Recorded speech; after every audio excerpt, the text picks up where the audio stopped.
Hola, mi nombre es Remedios Cristina Molina Rodríguez, soy estudiante de la Universidad UBEC. El número de mi matrícula es 2202-6488. El reto número 5 es aplicación práctica de la norma a los contratos mercantiles internacionales. El módulo es Sociedades y Contratos Mercantiles, en la licenciatura de Derecho. El nombre de mi asesor es Efraín Hernández González. A continuación les expongo el caso de este reto, el cual es el siguiente. El Hospital Caminemos Juntos, ubicado en España, celebró un contrato con el laboratorio Collins & Phillips, ubicado en Nueva Zelanda. El objeto del contrato fue la adquisición de una caja de material de uso quirúrgico, 10 camas de hospital, 5 máquinas de oxígeno y una caja de apósitos y banditas adhesivas que el laboratorio entregaría al hospital. Las negociaciones se hicieron mediante intercambio de correos electrónicos.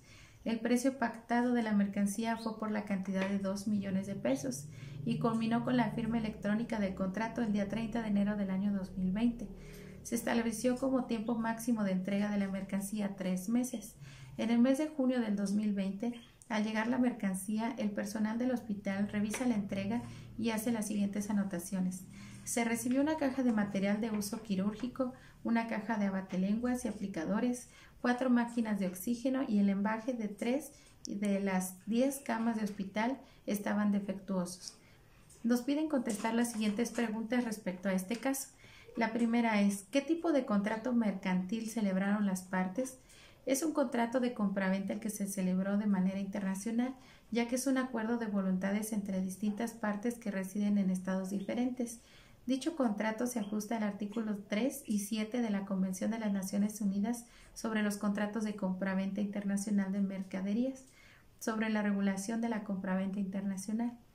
La segunda pregunta es, ¿el contrato se puede considerar de carácter internacional y por qué?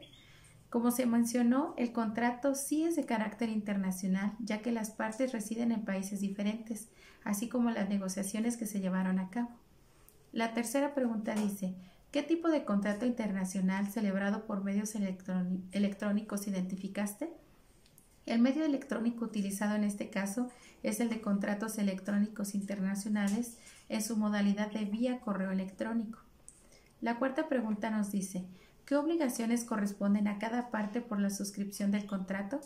En los artículos 30 al artículo 52 de la Convención de las Naciones Unidas sobre los contratos de compraventa internacionales de mercaderías, se mencionan dichas obligaciones, como son las del vendedor de entregar los objetos vendidos y su documentación, así como cumplir con la fecha, lugar y plazo pactados en el mismo contrato. Las obligaciones de quien compra las encontramos en el artículo 53 al 60 de la misma Convención de las Naciones Unidas sobre los contratos de compraventa internacionales de mercaderías, las cuales son el pagar el precio en la fecha y lugar convenidos en el contrato, ya que si el comprador no cumple con lo pactado, el vendedor puede fijar un plazo razonable para que lo haga. En la quinta pregunta nos dice, las partes no señalaron legislación alguna, entonces, ¿cuál debe de aplicarse? Existen distintos instrumentos internacionales sobre la regulación de estos contratos, como son el convenio a la ley aplicable a las obligaciones contractuales, la Convención de las Naciones Unidas. En este caso específico, puede aplicarse la Convención de las Naciones Unidas sobre los contratos de compraventa internacional de mercaderías, apegándonos a su artículo primero, mismo que menciona en qué casos se aplica y al parecer este es uno de esos casos donde sí se aplica. Sexta pregunta. Considerando que la recepción de la mercancía no fue acorde a lo que se celebró en el contrato, ¿qué opciones crees que tenga el hospital frente al contrato? En el caso que estamos viendo, no mencionan si el hospital ya efectuó el pago de la mercancía y en el caso de que no lo haya efectuado aún, el hospital puede prescindir del contrato.